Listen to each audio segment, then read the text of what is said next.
Okay. Thank you everybody for joining us. So we're talking about lesson programs today with our wonderful panelists over here.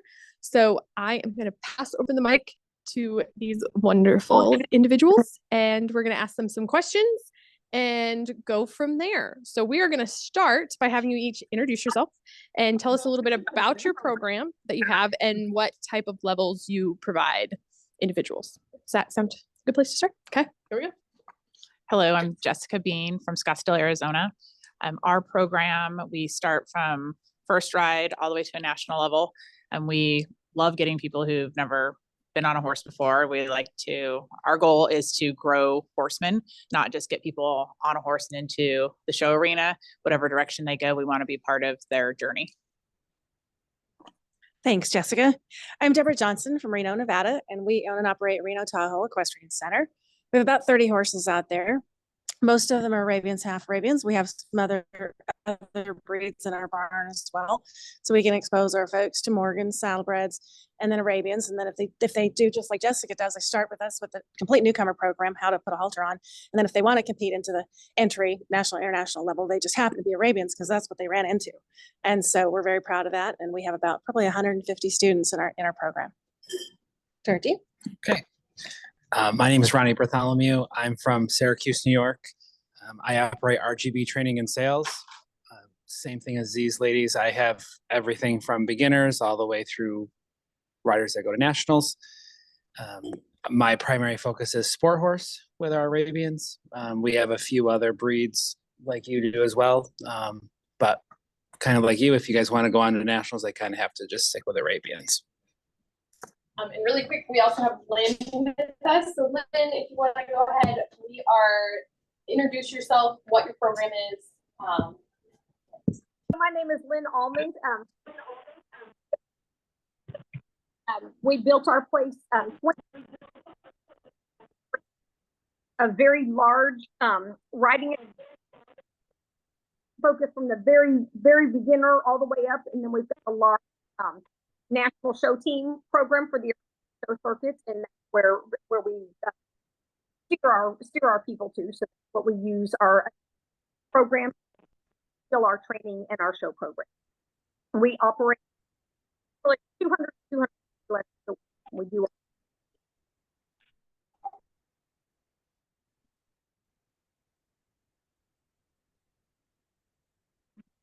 Awesome, thank you. So we have a few questions for you guys, and we'll take some from the audience if you guys have any others. So we're going to start off with where do you find your clients? I can start. Pretty much most of our lesson students are beginners that come from the city of Syracuse or surrounding areas. So they are not really exposed to horses until they come to our farm. We do a lot of IEA, which is the Interscholastic Equestrian Association. So we are able to expose a lot of those riders to Arabians when they get there, and which is pretty fun because a lot of them end up sticking with us and being able to show some of our horses. We also do summer camps during the summer, so we bring in new people that way. And any way we can get someone to come in, we allow them to come. So. Thanks. A couple of ways for our and right now we find a lot of our folks through the Nextdoor platform, and some of our clients participate on a mom's platform and they spread the word and influence abroad that way. We also participate in some other unique events that are cross breeds. Oddly enough, Reno, Nevada has one of the largest, I think it's the 7th largest rodeo in the United States. And we fill the stands every night. We actually teach the treasurer of the Reno Rodeo. He didn't know how to ride, so we taught him because they introduced the board. And we get a lot of people either get their interest because they've been to that, or they're participating in the cattle drive that's the week before the event. So we teach a lot of folks that do that, and then some of them come back to us and they might get interested in the ranch riding. And so we'll expose anybody to the horses and to the Arabian breed. And then our show riders are typically cultivated up from our own program. We've had a couple that have come to us because they've moved to the area and they've come from other breeds, and then they ended up with Arabians because that's what we had. And so we make sure to cultivate. And then some of ours do go on to other places and other parts of the country, and we're proud of that as well. At this point, primarily all of our clients come from word of mouth. We have in the past used internet. When I was in college, I don't really want to date myself with this, but they said to take out the biggest page in the yellow, or biggest ad in the yellow pages. And I think that this generation, it doesn't even know what the yellow pages is. But when we did a lot of advertising, we took that across to the internet and just made sure that we had the biggest space on whatever platform we use, Google, whatever. But right now it's mainly word of mouth from other clients. We also do IEA, Interscholastic Equestrian Association, and that's a wonderful program to get people in the door and get them. It's almost like a great test program for if they're going to like showing or not. But we get a lot of people from different breeds, or a lot of times if they ride Arabs and they want to try reining, it's an easy way for them to try reining or ranch riding without making the commitment to buying a horse. Lynn, did you want to share how you guys find your clients? Predominantly that we are very central on the south side of Houston. So most of our clients live very close to us. We have a lot of drive-by traffic. I've got a big programmable sign that we run videos and stuff on that catches a lot of attention. We also do 8 sessions of summer camps and spring break camp and winter camp, and that brings in newbies to it also that then convert to our riding program. A lot of online stuff and some social media. It's probably been 15 years ago when I was trying and kind of testing and measuring different things that we ran a Groupon and got a lot of people that did come in off of a Groupon. So somebody that is brand new and starting a program, that's something to do. And I have everything we ran, I tested and measured everything that we would, every person that in the office, you know, how to hear about where they drive by, where they website. So we've got a lot of data on that. The Groupon was a good, inexpensive way to get a lot of people also.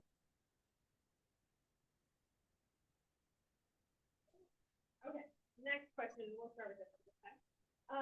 Do you have any requirements for individuals to get involved with your program? Just a delightful attitude.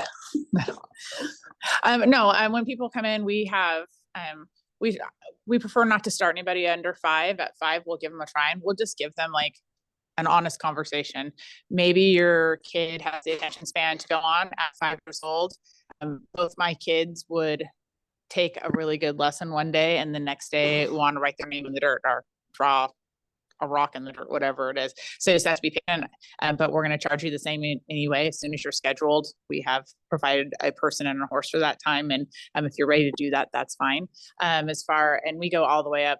I mean, I don't know how old our oldest client is right now, but we've also done, we have visually impaired riders. We have had paraplegic riders, and we've had lots of opportunities to work with different people. So our goal is to expose the horse to the general public, and any way we can do that, we want to accommodate. The only technical requirement we have is on our website, a BMI requirement. Other than that, we're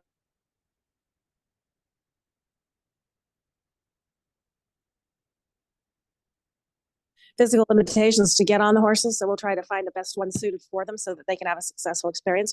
Or if something precludes them from wanting to ride the horse, we'll do groundwork lessons too, and give them an opportunity that meets them where they are in their experience level. So we try to customize it to what they need and what they want, so they have a positive experience.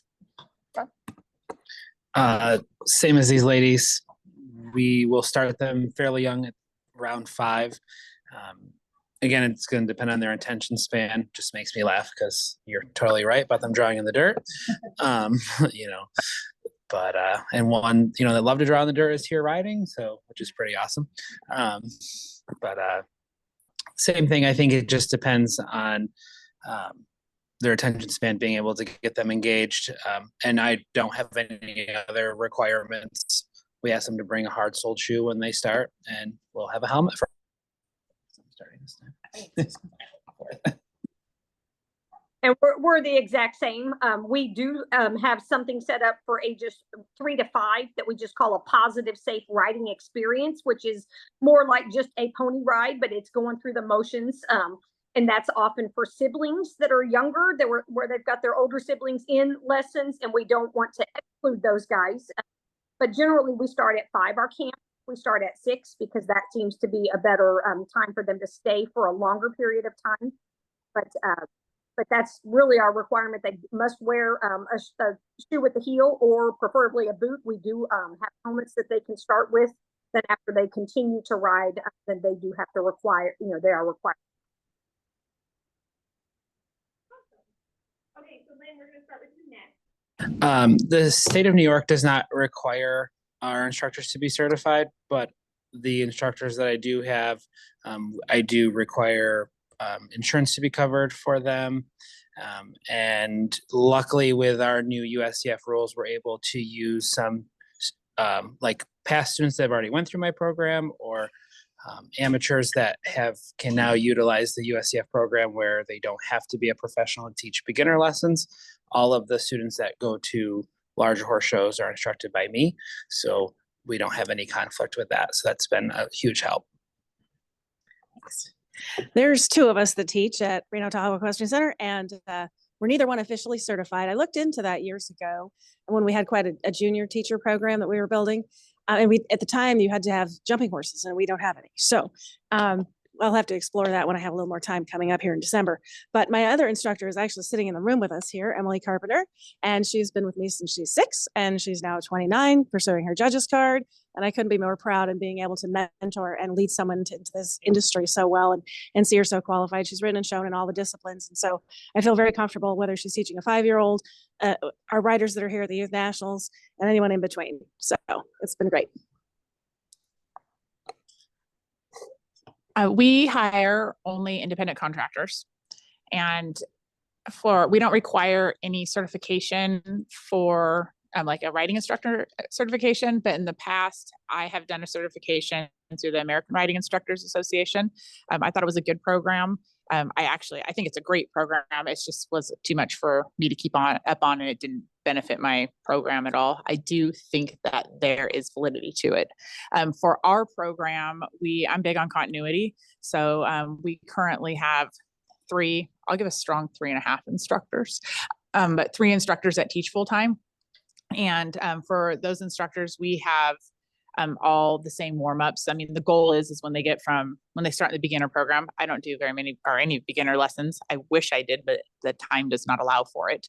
But I enjoy it. So by the time they get to me, I have a certain list of expectations that they need to have, such as, but not limited to, being on time, being able to bridle properly, and to know all of our warm-ups. So all of our instructors do the exact same warm-ups, so that it doesn't matter who you ride with, you should be able to switch from instructor to instructor and have that level of continuity. So it's not like, oh, when I rode with so-and-so, we did this, but when I ride with you, we do that. No, there's that same basic level that everybody does. Other than that, when I hire instructors or people to help out in the program, I'm usually trying to fill a void. So I want to hire someone to do something I'm not good at. So I never want to duplicate myself. I want to find a strength in another area in that instructor. Awesome. Thank you. We're going to move this one to Deborah. So the next question is, how have you decided on your pricing structure and what type of offerings you have? Sure. We have quite a list. You can find it all on our website. And so we have our youth riders that are 5 to 18, and then our adults. And we also have another category. We call it Wolfpack because that's, the name of the university in our town is the University of Nevada Wolfpack. So, but we'll honor that for anybody taking any continuing education, collegiate courses anywhere across the country or internationally, in fact. And so we give those that are pursuing their education a little bit of a break than our adult rates.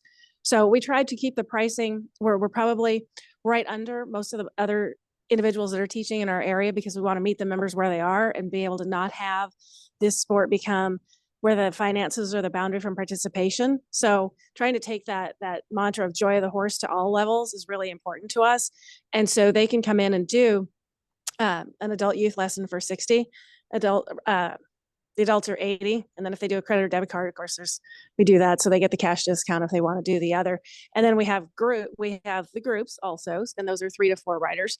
So our most popular packages are the 4-pack or the 12. And so the 12 has the largest discount that's built into it. And they can take those however they see. You could do a 12-pack in 4 weeks if you want to ride 3 times a week, or it might take you all year, depending. I've had some that they went along somewhere and they still had 2 on their package, and they come back and said, would you honor these? Of course we will, so they paid us good money, and we find them in the system and honor the contract. So my pricing structure is pretty basic. I try to keep everything super simple. We will do individual or private, or individual or group lessons. And I try doing everything kind of in a package, right? Either you buy 5 or you buy 10 lessons. I've learned to accept all sorts of payments. So Venmo, Cash, Zelle, PayPal, Cash App, whatever you need to do, just, pay. So you need to learn how to do that, but be aware of like all the credit card fees and make sure you add that into your, what percentage, however you want to work that. And then the other part of the question, what was it? It was, and again, yeah, I guess I just do. I really prefer doing group lessons because I like being able to see the kids in different groups. I like being able to see them so I can assess their abilities against other riders. And then I think that kind of promotes them, oh, I need to work on this, or I can watch this person do this. It gives me more of a basis to evaluate them and work with them and find where I need to help them the most. Jess, I think you did this one. Thank you. Our pricing structure is we have one price that's for riding lessons, and you can pay, or if you're using check, credit card, whatever you decide. We do offer a cash discount, but all lessons have to be paid for upfront. But as soon as we invoice you, that's the price. You can't be like, oh, I forgot cash yesterday, because that's when we have to do more homework, and we're trying to avoid doing office work because we're horse trainers, and that's not our area of expertise. So it doesn't come to us naturally. We do offer packages, 4-packs or 8-packs. I personally would not do 4-packs and 8-packs if I didn't have somebody who managed it for me. I'm not capable of tracking it. It's a lot of homework for me. I want to keep it simple and straightforward. We are the complete opposite as far as collecting. We only offer cash, check, or limited credit cards. We do not do PayPal or Venmo or even Zelle, even though only because it is a tracking challenge for us.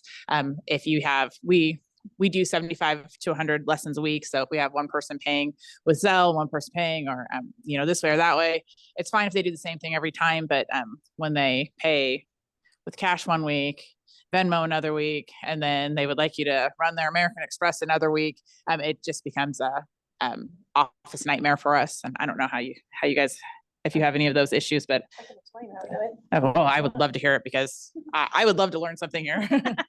We're all learning, right? Yeah. That's the beauty of this whole thing. We found this software back in 2010. It's really meant for spas and Pilates studios, but we customize it to the equine world, and it's called Mind Body Online. And it tracks it all for you. And it even sends them a reminder when they have one left in their package. And then bing, all that just appears in your account. It works beautifully. And we can go back and we can pull history and tell somebody what they did in 2010, because we were the paper method and it was crazy. And so this really helps. You pay a monthly fee to them to do it. And the training that they give you is fabulous. And then if you want to flip it, I don't think any of us in the Riding Academy world would, but you can flip a switch and then your customers can book their own lessons. Now that wouldn't work for us, because I would need, my big day horse 10 rides in a row. So we don't turn that feature on. You can, and that would take care of the receptionist piece of it. But we want to protect the horse welfare, so we haven't turned that loose. But that system is wonderful, and they do all of the PCI compliant things on the credit cards behind the scenes too. So I don't have to worry about that either. So it's great. I'm going to need the mic back for this. We actually use the same program, and it was actually because of you. And so we do the packages and stuff through there, and we will allow people to book their own online. They can't book with me online because my time is just a little bit more challenging, and the horses have to work and everything. But it is a good program, but we still have. I still think it's a challenge, the collecting and everything, because there is. I mean, if they put a credit card in and it works, but not everybody is capable of doing that correctly. Can you guys repeat what the program is called again? Mind Body Online.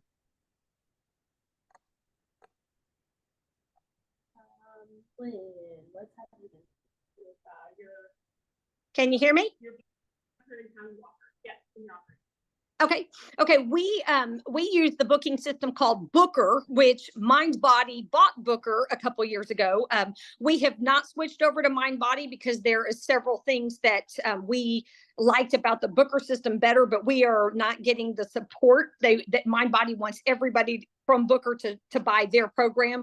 So we're actually searching and we're actually looking at possibly creating a different program. But we have their spot is not held for a lesson until everything is prepaid. So if you are doing a group this month of your monthly lessons, whether you ride once a week or twice a week in the classes, we run everybody's credit card automatically. Everything is on file and it's all held in that booking system. And then that's what self-populates the month of July or for the month of August. So on the first of the month, when we run, that's what's going to populate to hold their spot in that class. All of our foundation lessons, our private lessons, we offer a variety of different things, 30 minutes, 45 minutes. We rarely do our one-on-one lessons. 45 minutes is generally the longest we do. We have a few exceptions, but nothing is even in our booking system until it is prepaid. Now, if somebody has a problem, they can call the office, or email, whatever, and change that. But we do not do any makeup lessons for our group classes. That if you miss your lesson, you miss your lesson. We spent years doing makeup lessons, and it was a nightmare to track. And then really what made me stop doing any makeup lessons is the quality of the class. So we would have an instructor and these would be the makeup days or the makeup classes, and you would get a hodgepodge of people. So you had to have a really talented instructor to try to deal with different people that fit that makeup class. And I just didn't feel that it was the quality product that we put out. Most everything that we do as far as our academy is the monthly lessons. So if they ride 4 lessons this month or 5 lessons, depending on what day you ride, or if they ride twice a week, it would be double that number. That's generally our ongoing package. We are looking at exploring some different things, but for our academy, that seems to be good. That for our show team riders that I've been at the end of the month, we go backwards and bill what they ride, and we're changing that starting September to where they've got to be on the prepay system also. That we've got. They're the ones that right now give us the most grief with our booking system canceling, changing, that type of thing. So we're gonna go to some different packages that they would have these 3 months to use, that then allows you to show at these shows by. It is a requirement for our show team to be in lessons twice a week minimum. And so that's, that's what we kind of start with the academy. Minimum of once a week is where you have to be to get started.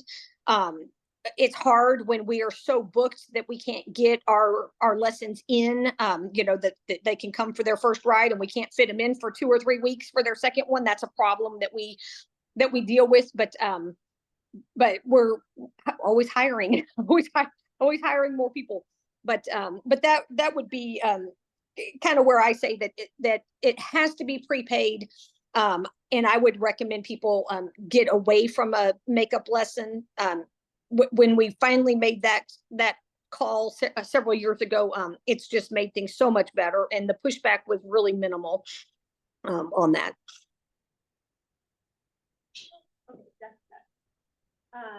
How do you decide lesson horses you need and how many lessons they can do a week?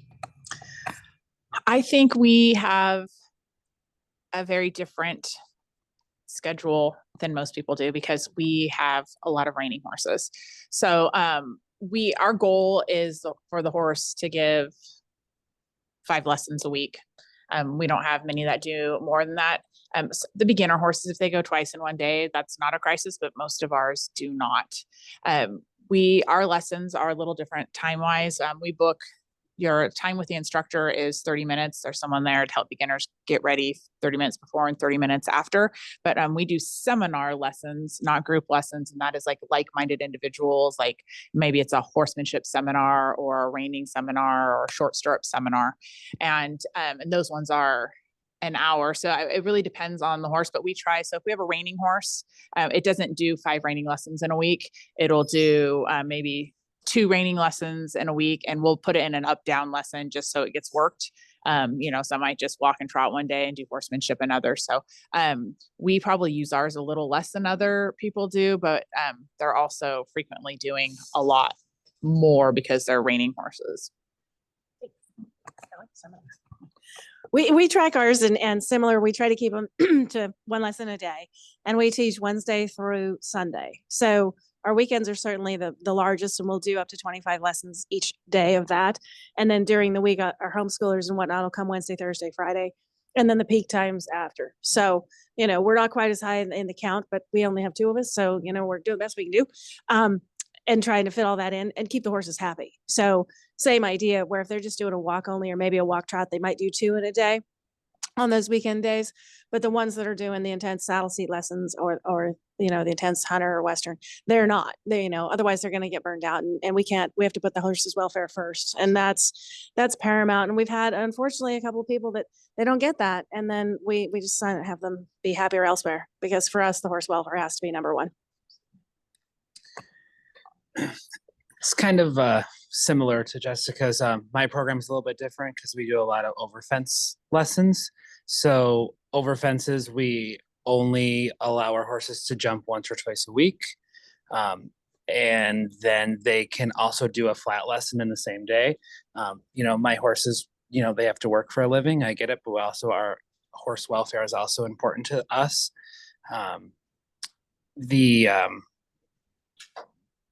Again, I think it just depends on, the type of student you have and the ability level and how much the horse is actually going to be working. I think, I think that's that. So. Okay, so we're a little bit different. Now we do not do reining and we do not do jumping. So everything we do is just on the flat. And our lesson program is not the same as our show team program at all. So we do lessons 7 days a week. Our show lessons for our show team are our Wednesdays and Thursdays. So on Wednesdays and Thursdays, we will only have like one-on-one little beginner lesson set up with private teachers. But we track meticulously every lesson every horse does. If it is a ground lesson, if it's a foundation lesson, if it's a beginner, if it's the classes, everything. We have about 25 lesson horses. I've got 2 wonderful, wonderful old quarter horses that are in their 40s. Many of my horses are in between 25 and 40. So we love our retired show horses. The geriatric ward, they live in the show barn. They get magna waved multiple times a week. We treat our lesson horses like the rock stars that they are, and we love them. But on that being said, my lesson horses, they teach between 40 and 50 minimum hours a month of lessons. And so that's very, very tracked. I've got some that we have to monitor that, this one's doing 70 or 80 some months, or, so we track all that to keep it in balance. And some of those younger horses that are just learning our program, because we create our own lesson horses, even if they are retired from our show team and we are fortunate enough to be able to buy them to be part of our lesson program. They still have to learn that system. But I do think that what keeps our horses going and happy and so much is that they are messed with and ridden every day, or each horse gets 2 days off a week. So we do rotate that but our horses go out. I like a lot of turnout. Like right now we're south of Houston. It's hot. They go out every night so that they can be up when it's hot, but we treat them like horses. We trail ride on our lessons. We do a lot of different things, but our horses, they are busy, but I think that's what keeps them going and alive and sound. And taking care of them is vital. But I think that if they did not have those little kids showing up with their carrots or their peppermints and brushing them and cleaning their feet, I think that they would not thrive the way that they do. Awesome. So to follow up on that, where do you find your lessons?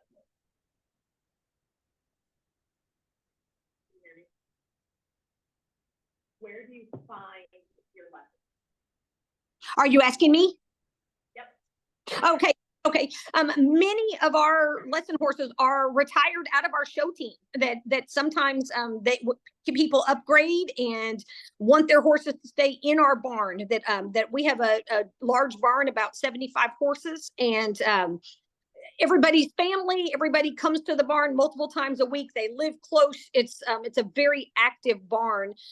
So often we'll have somebody that will go off to college, or else they've retired this horse to be able to buy another one. Or we have different barns that, different professional relationships that we know that we're able to buy some of their retired show horses. That's my favorite way to find a lesson horse, because those horses are so trained, and that's what we want to teach our students, is that's how to actually ride the horse. So that's where we really like to find them. We are always on the hunt for those special gems.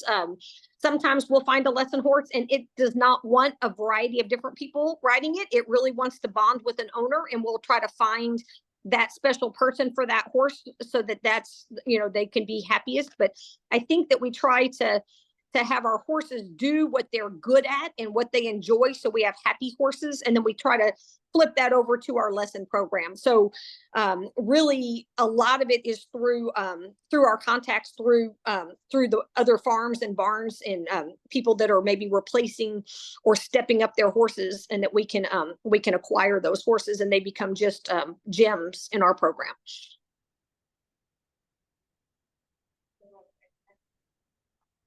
Very similar to Lynn, most of our horses through our program as well. Once they make it to that spot, our lesson horses are extremely important to us.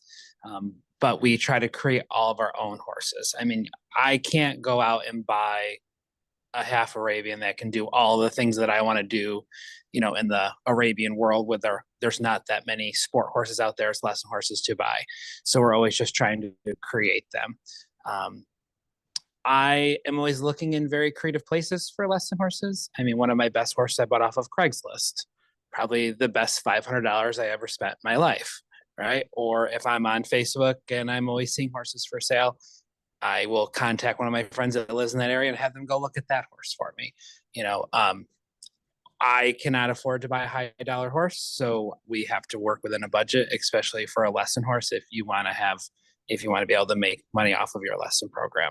So you just need to keep searching in all the different places for horses. A lot of ours are also retired show horses. They might have been national champion in cow horse. We have one that's a national champion park horse, and now they're in their later 20s, and we call them our breed ambassadors, right? So they have a place and they have a home. We have some that are retired jumping horses as well, that have been donated to us from folks in our neck of the woods in California that know the horses can be retired there and they're going to have a wonderful life. And so we have kind of a pipeline of folks that will give those horses to us. And of course, they come see them during the Region 3 Championship show and whatnot. And then we also have some clients that if they choose to buy up into the show horse world and they've outgrown the horses that their children grew up on. And we have some of those in the barn as well that satisfy the lesson requirement. And of course, those kids are really thrilled because they get to see their show horse and their starter horse all at the same time when they come out for lessons. So that's a really good win for us too. So that's typically how we acquire them. Occasionally I'll buy one. I had one I couldn't let get away here a couple years ago. The family transitioned and they were having some things and they got out of the horses altogether. And I just couldn't let that one get out of the barn. She's here actually showing. So she's a gem. So just love her. I think that when we purchase it's a rare occasion that we're purchasing a lesson horse. The majority do come from from clients, but I think we've established a reputation, certainly in our area. I am not a fan of putting horses out to pasture. I think they're raised in a show barn. The majority of them like the interaction, and I think that there's no substitute for long-term, low-impact workouts for a horse. So I think that there's significant benefit to a horse being a walk jog horse. And they can exhibit natural self carriage. We keep up on them. They need to be injected. They get injected. Part of our program is they are all of our lesson horses have access to being beamered. So all of our lesson horses get maintained that way. They get on the TheraPlate. So that's just part of something that we train into our program.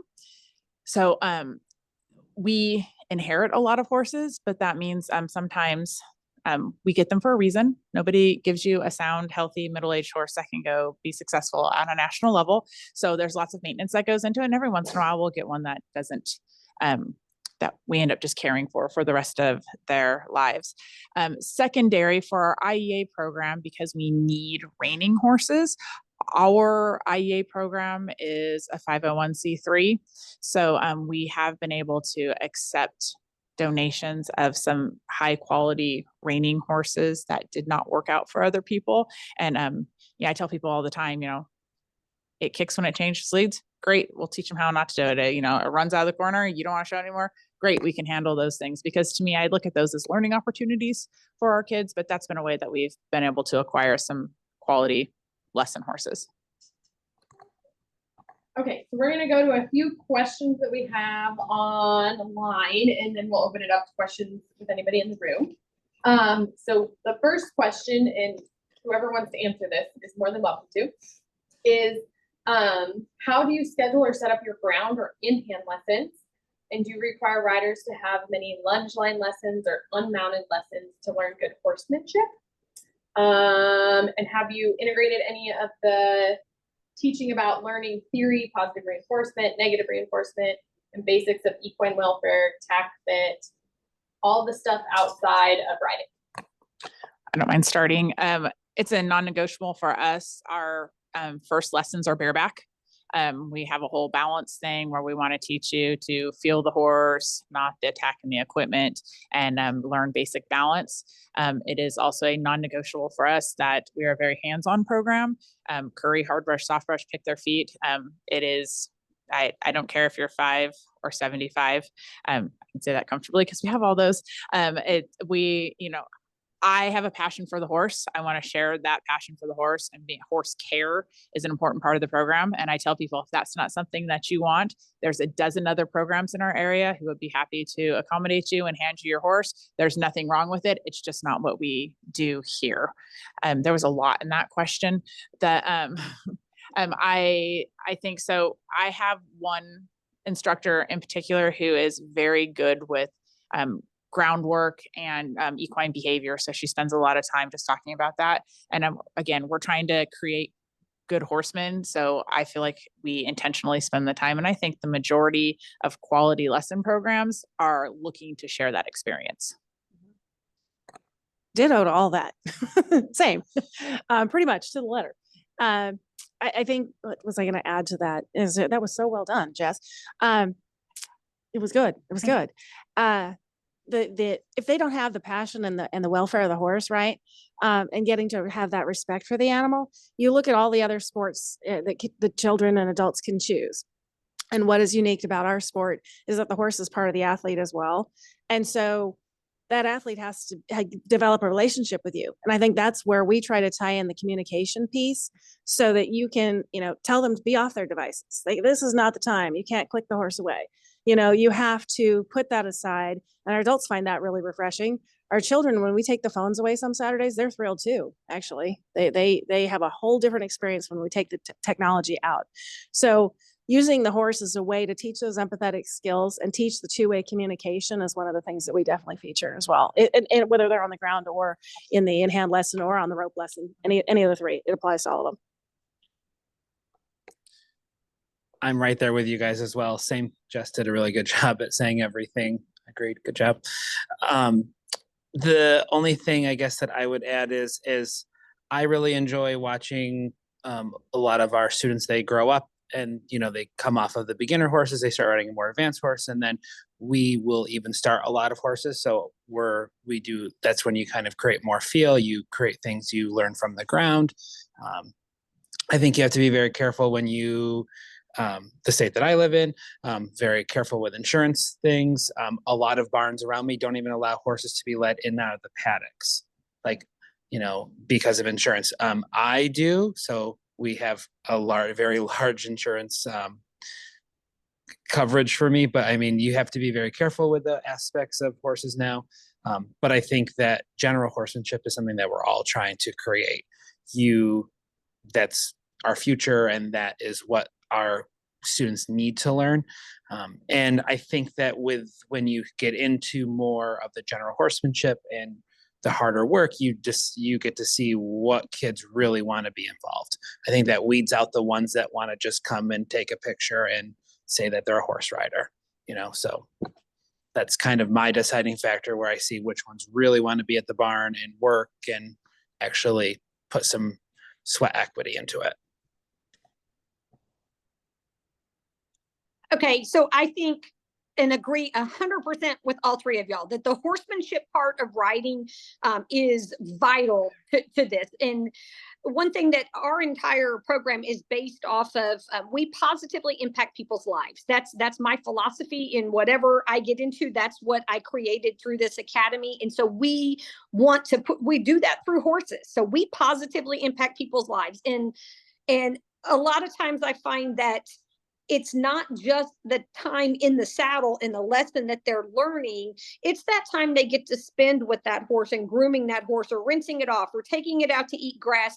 That's sometimes everything else in the whole world is going wrong with these kids. And that horse is their best friend and that confidant that they can do. So we try to create that environment where they have that time and that relationship. And that was when I first built the barn 29 years ago. That was my high mission. Was I had horses in my backyard and grew up and could sit backwards on them, reading a book, when I needed to, whatever, all those crazy things we did.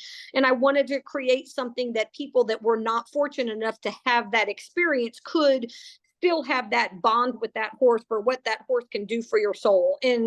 And so that's very, very key to our whole program, exactly like you guys said, is the extra part of it. And sometimes I think that's even more critical than riding.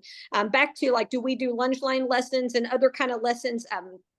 Ground lessons, we offer all of that. And so that's really for the instructor on where somebody is in their classes to say, hey, we're really kind of struggling with this. I would love to set you up a one-on-one on the lunge line. I can take away your reins. I can take away your stirrups. We're going to play games, whatever, to be able to work through some different skills. So we do have a lot of different things that are available depending on what somebody needs.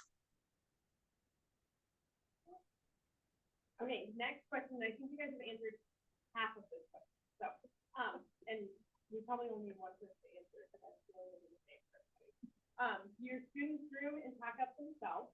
Is that part of the learning curve, or are their horses ready to go when they arrive? And is the prepping time part of the lesson, or is that in addition to the 45-minute lesson? I can start, I guess. Yeah. If you are mandatory, you have to be able to groom. If you want to ride your horse, you have to be able to groom, tack up your horse, or if you're too small, then either one of our assistants will help, or your parents have to be able to help. You have to, if your lesson is at 3, you need to be there at 2:30. So no, mine is not included. You have to get there early, get your horse ready. And then I tell them to plan for another half an hour once the lesson is over to take care of their horse, cool it down, put away all of your belongings. Is that everything, I think? Is there anything you wanted to add? With ours, it's an hour. And so that's included within it because there's only the 2 of us instructing. And so from a safety standpoint, we've got to be there with them. Do you have any questions in the room? If you guys want to repeat the questions? Do any of you guys lease your horses out? And then do you also build the maintenance part of your lease horses into that price? The question is, do we lease our horses out? And then do we build the maintenance, have the cost of that into the lease itself? We do lease some of ours. And typically they do that when they're wanting to commit to trying the showing aspect of it. And so we have a partial lease and then we have a full lease, and the full lease pulls them totally out of the lesson program. So to do that, they have to assume a few more of those costs. Just because we are trying to be a for-profit business, we look at that very carefully. And so there's a fine line.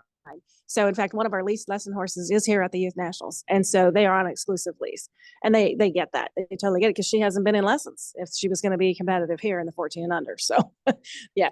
What do you charge for like a partial versus a full? The partial lease, we start those at $450 a month, and then their lessons come down in a rate. Yeah. Then they're out of the academy pricing structure. Do you want me to answer that too? Sure. Yeah. Ours is very similar. We have horses that we keep specifically to lease to clients. We have a partial lease that is for lesson horses. So that's like kind of like a summer program, or where we include 2 lessons with it, and then they get a free ride a week. And they're at that stage where they just need to do a little bit more riding. Once they're showing, that day would go to a training day. And sometimes we'll have 2 people that half lease a horse, and maybe they do one's in walk trot and one's does ranch riding, whatever it is. Our full leases is just the same as doing training board, but we include their lessons in it, so our cost is a little bit higher than that. And if they're showing at a national level, they're paying all the vet fees and shoeing and all that, just like it's their horse, because we're trying to prepare them for horse ownership at that point. You want me to answer? We have various lease programs that we use. Starting off with just our very beginner lesson horses. Somebody can be very young and just in our foundation program, and they can do our very beginner lease, which would actually tie them to be able to use that certain horse for their lessons. That without a horse being leased, we like to rotate through the different lesson horses so that nobody gets stuck on one, but also so that they learn different skills that the different horses can teach them. But if they do get to a point that they want to do something with one particular horse, then they can do a lesson lease for that. We have a Class A lease on our lesson horses, and those are 3-month-long leases that would allow them to show at certain Class A shows that would be in that time frame. Those are flat rates. Then we offer different varieties of half leases or full national leases. We do have some barn owned horses that are for show leases, and if they're not leased for some reason, then they go back to being used for lessons, but they're predominantly leased. They stay in training, that they operate on a different level. For this summer, we have our summer lesson lease program, and that's where it ties that particular horse to their lessons, their 2 lessons that week, and then they get 2 free rides, which are supervised rides. We don't trust them completely, but and then they also have time where they're getting to spend time on the ground, to come out and spend time with that horse. So I know for June we had 8 of those just lesson leases, and I think for July we've got 6. So we did that on a month-to-month basis. So just we try to offer a lot of different things that might fit into a family, but not commit them. If they're going to be traveling it out of town this month, they can do it this month. So, but ways that they can start to get their feet wet onto what the horse thing is all about. And those also go in various pricing structures. Okay, next question. You have a systematic approach where you ride/retrain the horses periodically. Every horse is being trained or untrained, and it can be difficult for them when they're teaching new riders. I love that question. First, there was a reference to how many times a horse has been used or anything. We have a rule for instructors that each horse can only be used twice for someone in a row, because instructors love to be like, Bud's awesome. Bud's smooth. A monkey could ride Bud. I'm not gonna, I don't want to say I don't have to work as hard, but everybody feels good when they ride Bud. So you only get to ride Bud twice in a row. And I think that's really, really important. What was the original question?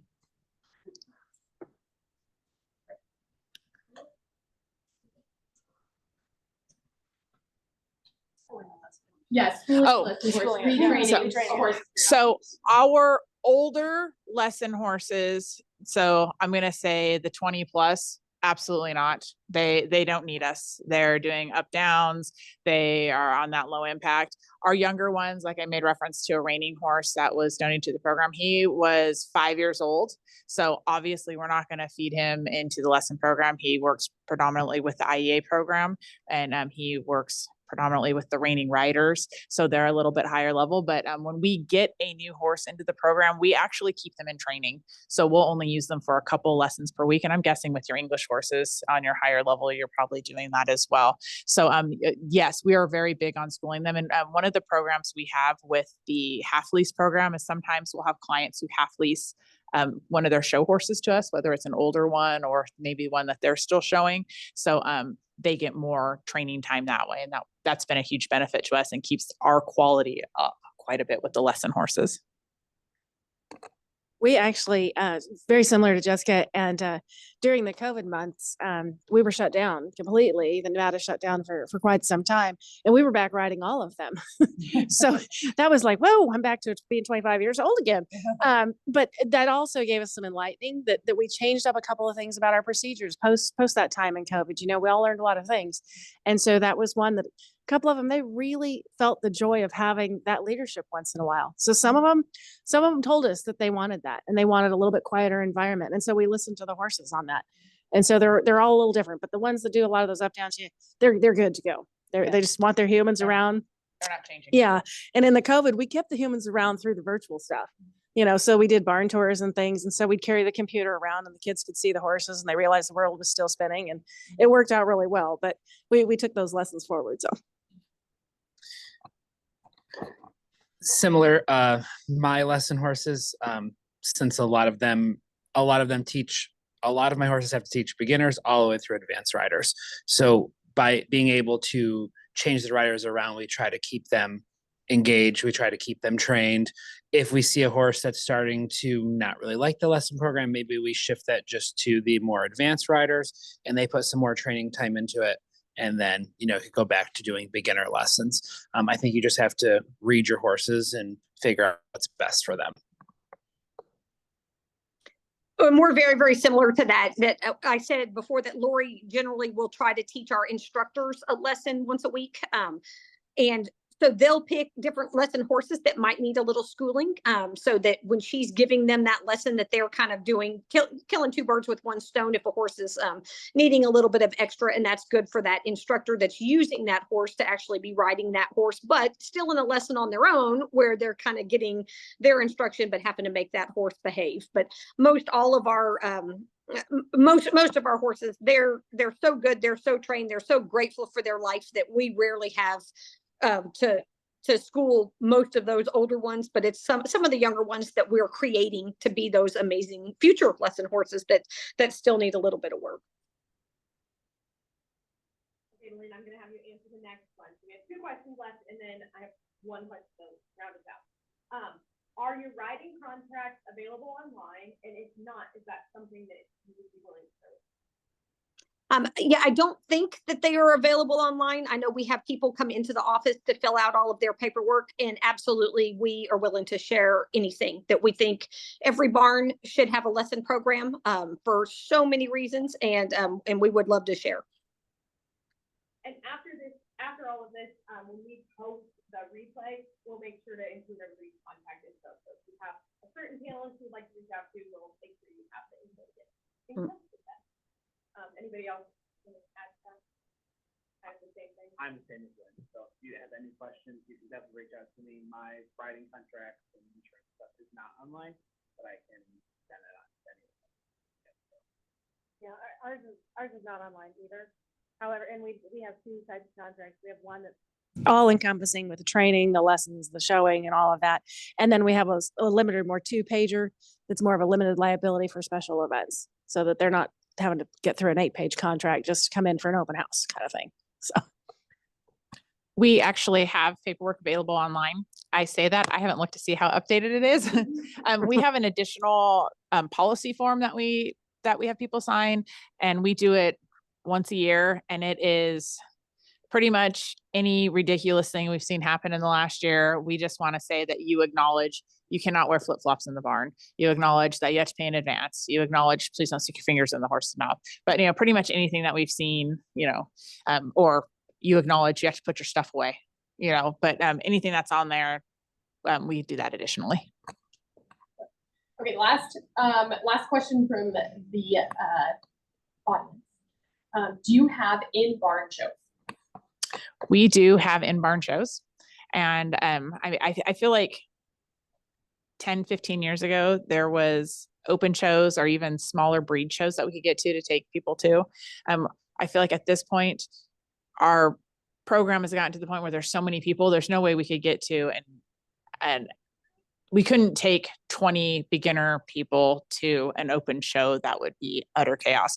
But in our ranch riding classes, we have 14 on the rail. I mean, sometimes we have bigger classes than we're having at our other shows. So what we do at our in-barn shows, we do one, I would love to do 2 a year. They're hard to get in, but we actually do everything leveled.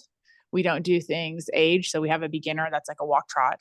And then we have novice, intermediate, and advanced. Obviously, if you've shown at a national level, you have to do advanced. If you have your own show horse, great. If you need to use a lesson horse, we do a first come, first serve basis. And it works out really, really well. We have everybody wear the same shirt. We don't let them wear all their show clothes because we feel like if we're trying to introduce people to starting, we don't want them to stand next to somebody in their turned out finished outfit and feel intimidated. So that's something we do. It is a very positive financial flow for the facility. It's a very educational opportunity for the kids there. Every judge I've had come do it has been outstanding. And as far as being educational, we have them do a scorecard and we say, if you see someone doing something, don't hesitate, stop and handle it. If you want to have a talk with them at the end. So I can't encourage those enough. It's very positive, and it's not, I'm not gonna say it's easy to put on, but it's no more work than going to a horse show. That's well put, Jessica. We did have a lot of barn shows back in the day. And then COVID came along, and then my volunteer work took that time. And so we had to prioritize what we could actually accomplish and do successfully. So we're probably hoping to start them back up here in 2025. So our clients are kind of looking forward to that because they miss them. They see the pictures, they see some of the year-end parties and different things that we used to do. And so it just took a pause from 2020 to 2024, but I think some of those opportunities are going to come back. And we did the same thing with the no-show clothes, and they loved it. So yeah. Same thing. We've had barn shows, numerous ones. I think just like Jessica said, it is a positive income for your lesson program. It's also really good where you can see the students that maybe ride on Mondays that don't ever meet the kids that ride on Fridays. So that's really, really fun to watch. And then you can see like, oh, wow, I really need to be working on this, or these kids need to be working on this, and also creates a lot of unity within the barn. So I think that they are positive all around. And I also think that we also go to some like non-Arabian shows. So we go to hunter jumper shows so that the kids get exposed to what that world is like. And then we're able to bring that back, which I'm sure you do with the reining, and so it's getting them exposed everywhere is always positive. Can I add something to that? One thing that we do at our in-barn shows, our program is to a point where it's very hard for me to meet everybody. And I'm a little embarrassed by it. I don't get to say hello to everybody. I don't get to personally shake everybody's hand at this point. And sometimes they ride there for a while and I'll see their name on the schedule and I'll be like, who's that? It is a place that when we do those shows, I sit on the microphone and I will say something about each horse. They have no idea what they're sitting on. They don't know that the horse that they've been sitting on has been 10 times national champion across 3 or 4 divisions. They don't even know what a division is, some of them, and we can, when it's a walk trot class, we can explain this is walk trot. This is why we do it. This is why it's novice. And we can say, this is ranch riding. This is where it came from. This is a really big division. And, so we can educate through the process. And I've had very good positive feedback from clients saying, I learned more today sitting and watching our in-barn show than going to the horse shows that we've been going to for a year. They'll say, I just didn't know what was going on. So I don't sit down there and coach anymore.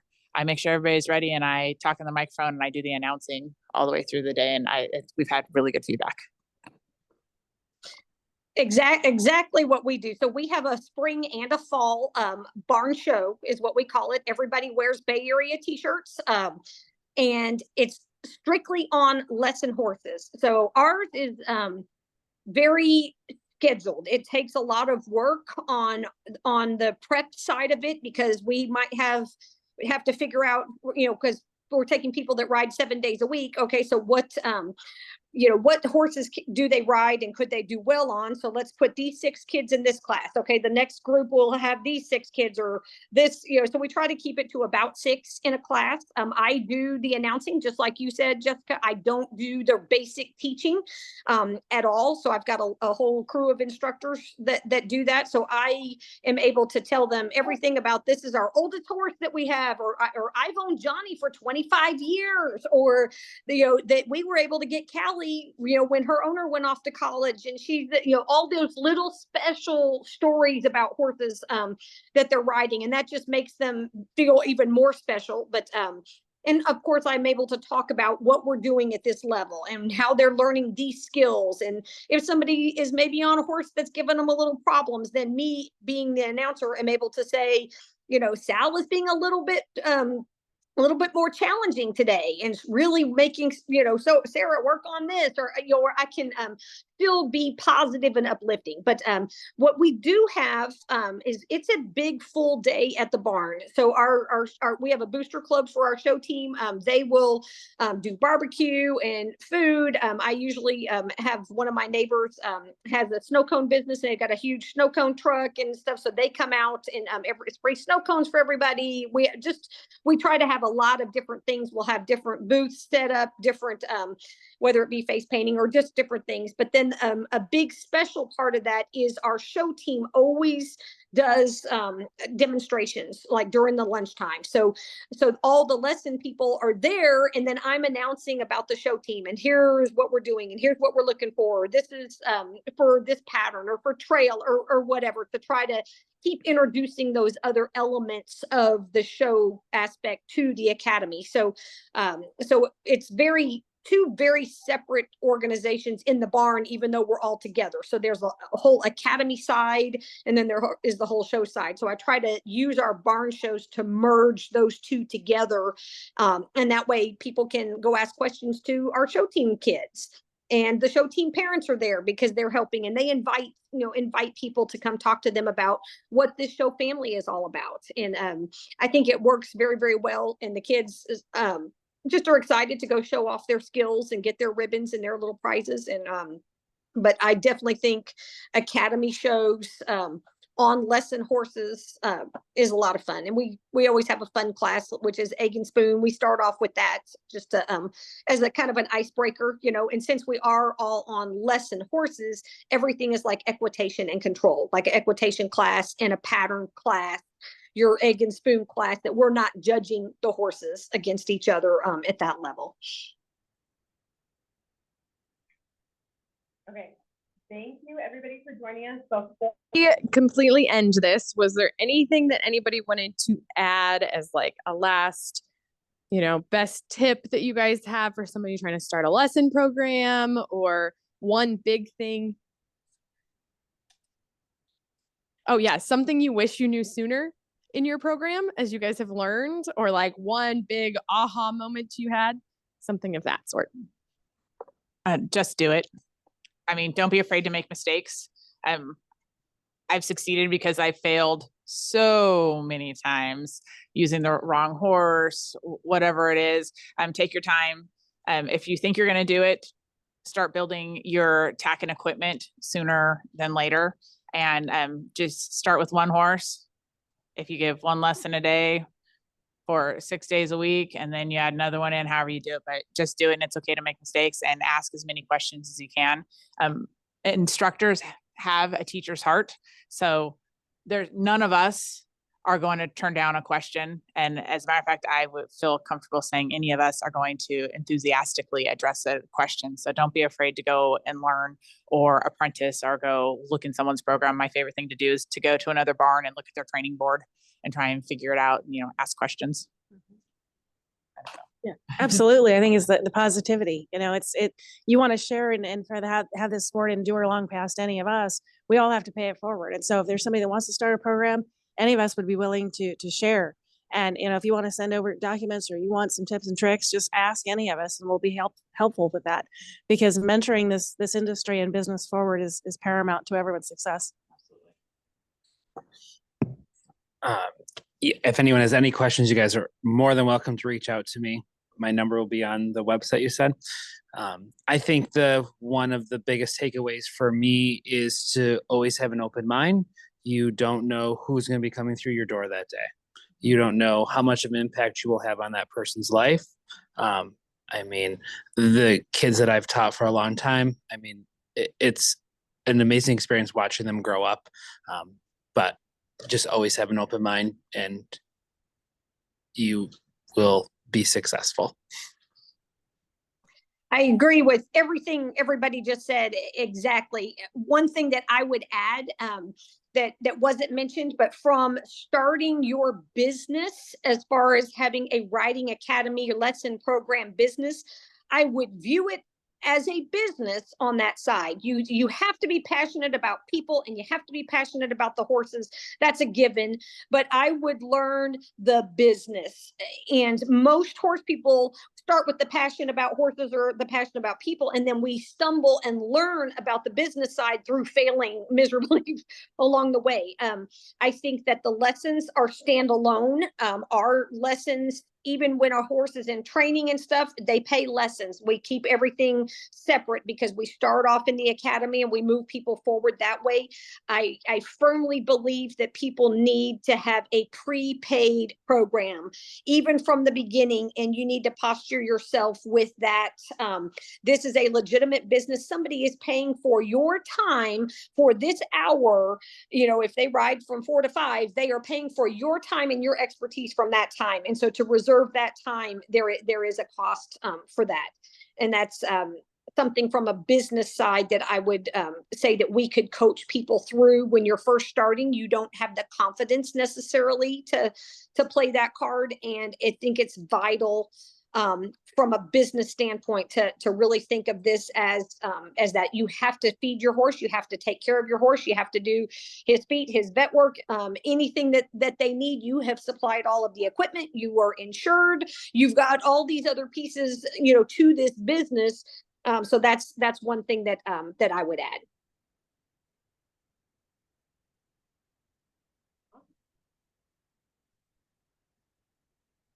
Awesome. Well, thank you guys so much for taking the time to talk to us. And thank you for everybody who attended. And hopefully we'll have some more of these going forward and can help answer some more questions. If you guys do have any questions, feel free to reach out to youth@arabianhorses.org and ask any questions you might have. I can get you in contact with any of our panelists and can help you out however we can. Thank you guys so much.